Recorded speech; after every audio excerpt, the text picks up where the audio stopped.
The deep ocean, a place so different from our own. But what's down there? How much of it has been explored? In reality, only 5% of the ocean has been explored, even though it's 71% of the Earth's surface, and today we're going to tell you about the deep ocean. The deep ocean makes up 90% of the ocean. The epipelagic zone is part of the open ocean. The deep sea is split into 4 different layers, starting at 200 meters below the surface. We're going to give you an overview of life in each zone, which includes the mesopelagic, bathypelagic, abyssopelagic, and the hedipelagic zones. We will be taking a deeper look into the abyssopelagic zone and discuss new technologies that have sparked discoveries in the deep ocean. The first zone is the mesopelagic zone and ranges from 200 to 600 meters. It is the only deep sea zone that receives sunlight, but not enough to fuel photosynthesis. The temperature varies from 20 to 4 degrees Celsius. This zone represents 90% of the plant's fish biomass. While there is no algae here, there is an abundance of fish, which includes bristlemouths, swordfish, squid, eels, cuttlefish, and other semi-deep creatures. Next is the bathypelagic zone, beginning when there is no more light, which is around 1,000 meters. The temperature remains constant at 5 degrees Celsius. Although this zone is larger than the mesopelagic zone, it is less densely populated. Therefore, there are not as many predators here. Another way to tell where the mesopelagic zone ends and the bathypelagic zone begins is by the layer of scattering species, such as crustaceans, fish, and squid. During the day, these fish are protected in the deep water and then feed in the shallow water at night. Below the bathypelagic zone is the abyssopelagic zone, otherwise known as the abyssal zone, which ranges from 4,000 to 6,000 meters.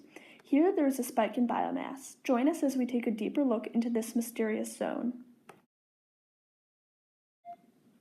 The reason the biomass spikes in the abyssal zone is due to the collection of dead biological material that provides a food source for marine invertebrate and fish. Above 4,000 meters, the ocean is composed of zooplankton, phytoplankton, and shells. But below 4,000 meters in the abyssal zone, these food sources either dissolve or only remains make it down that far. Since the amount of heat and sunlight that reaches the abyssal zone is very small, most organisms depend on chemosynthesis for energy. Chemosynthesis is the process by which food is made by bacteria using chemicals as the energy source rather than sunlight. Chemosynthesis occurs around hydrothermal vents and methane seeps in the deep sea where sunlight is absent.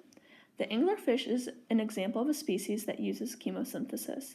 They have a bioluminescent rod-like structure coming out of their body which attracts prey. They're able to produce this light rod because of a symbiotic relationship with bacteria. After prey gets close to the anglerfish, it uses its gaping mouth to snatch the prey.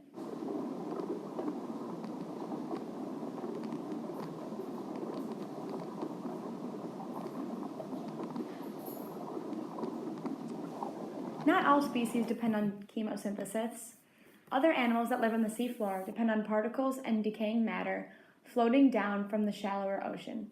The tripod fish is one of these. They have long, feathery pectoral fins that are used as a tactile organ. The fins float in front of the fish and detect movement of the water and potential prey. When edible prey is detected, they catch it and transport it directly into the mouth. When the fish stands, it looks like a tripod.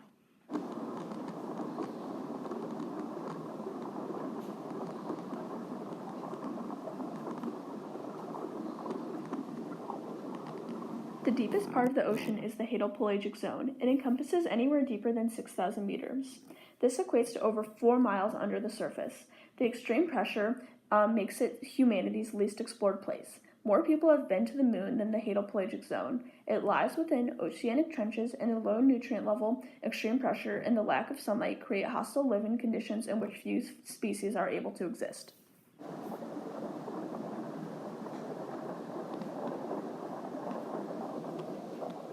Due to immense pressure in the deep ocean, we have only recently discovered what goes on at such great depths. But new technology has enabled further discovery.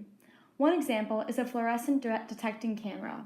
The camera filters out certain wavelengths in order to capture fish that appear pitch black to the eye, but are filled with fluorescent red, orange, and green hues. Another technology that aids in our discovery of the deep ocean is satellite imaging.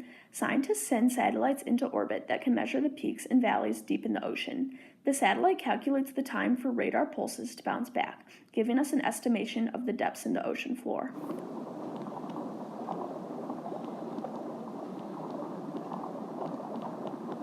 Although technology has helped us get this far, there is much to be discovered. We hope that your curiosity fuels further research.